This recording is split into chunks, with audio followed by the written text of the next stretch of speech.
Il-belt Skoċċiża ta' Glasgow maħsuda b'attakk ta' persuna li ġab miegħu paniku u kaos sieħ. Attakk b'sikina f'lukanda fiċ-ċentru ta' din il-belt ftit wara s-satejn ta' wara nofsinhar li ħalla numru ta' persuni mejta.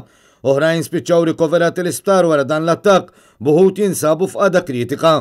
Il-każ li mhux qed ikun trattat bħala wieħed terroristiku żviluppa fit-tarax tal-Lukanda Park Inn f'West George Street bil-pulizija tintervjeni mal-ewwel biex il-binja kollha tiġi evakwata.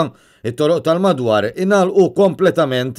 Nies li qed jitqiesu bħala xhieda ta' dan l-attakk irrakkuntaw il-mument li fih qamet kommozzjoni sħiħa fiż-żona ta' din il-lukanda, post li kienet jintuża biex fih jinżammu persuni li qed ifittxu ażil. Il-Pulizija Skoċċiża qalet li s-sitwazzjoni ġiet taħt kontroll u l-aggressur inqatel fi sparatura. Sar magħruf ukoll li l-Pulizija mhix qed tfittex għal ħadd ieħor li seta' kien kompliċi mal-aggressur. Il-motiv wara dan l-attakk għadu mhux ċar filwaqt li l-awtoritajiet kienu qed jikkonfermaw l-identità tal-aggressur.